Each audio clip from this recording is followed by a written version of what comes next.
শিঙ্গি মাছ মাগুর মাছের নাম শুনলেই আমাদের সেই ঝোলের কথা মনে পড়ে যায়। কিন্তু বন্ধুরা, আজকে তোমাদের সঙ্গে আমি যে রেসিপিটা শেয়ার করব সেটা মাগুর মাছের খুব সুস্বাদু আর খুব মুখরোচক একটা রেসিপি। এই রেসিপিটা কিভাবে আমি বানিয়েছি তোমাদের সঙ্গে আজকে শেয়ার করব। ভিন্ন স্বাদের ব্যঞ্জনে তোমাদের সবাইকে স্বাগত। আশা করি তোমরা সবাই ভালো আছো, সুস্থ আছো। প্রথমেই দেখো, আমি মাগুর মাছটাকে ভালো করে ধুয়ে পরিষ্কার করে নিয়েছি। এবারে সামান্য পরিমাণে একটু লবণ আর একটু হলুদ মাখিয়ে আমি মাছগুলোকে প্রথমেই ভেজে নেব। ফ্রাইং প্যানে আমি তেল দিয়ে সামান্য পরিমাণে একটু নুন দিয়ে নেব।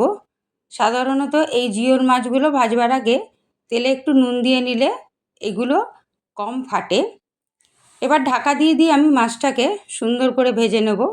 খুব বেশি কড়া করব না, কারণ এই সব ধরনের মাছ বেশি কড়া করে ভাজলে ভালো লাগে না। মাগুর মাছের এই রেসিপিটা তোমরা অবশ্যই বাড়িতে ট্রাই করে দেখো, কি অসাধারণ খেতে লাগে। মাগুর মাছটা আমার ভাজা হয়ে গেছে। এবার আমি কয়েকটা সেদ্ধ আলু নিয়ে নিয়েছি।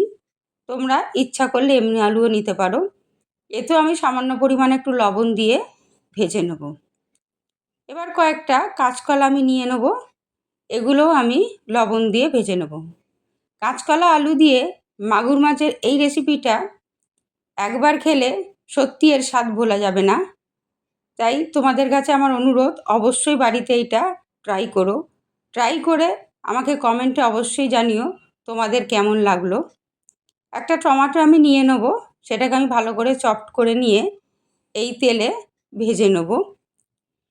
এবার সামান্য একটা মশলা নিয়ে নেব, খুব সামান্য পরিমাণই নেব মশলা। খুব অল্প পরিমাণে মশলাতে এই রান্নাটা করা হয়ে যায়। সামান্য পরিমাণে একটু জিরে গুঁড়ো, সামান্য পরিমাণে একটু হলুদ গুঁড়ো আর খুব সামান্য পরিমাণে একটু লঙ্কা গুঁড়ো নিয়ে নেব। নিয়ে এটাকে আমি একটা পেস্ট তৈরি করে নিয়ে এই টমেটোর মধ্যে অ্যাড করে দেবো। পরিমাণ মতো লবণ দিয়ে নেব আর দিয়ে নেব সামান্য পরিমাণে একটু গরম মশলা। এই গরম মশলাটা এই রান্নাটাতে অবশ্যই ইউজ করতে হবে, তবেই রান্নার স্বাদটা একদম অন্যরকম লাগবে। মশলাটা আমার কষা হয়ে গেছে, আমি এবার পরিমাণ মতো জল ঢেলে দেবো। তবে এই জলের পরিমাণটা একদম কম দিতে হবে, কারণ রান্নাটা কিন্তু একদম মাখা মাখা হবে। দেখো, রান্নাটা আমার হয়ে গেছে।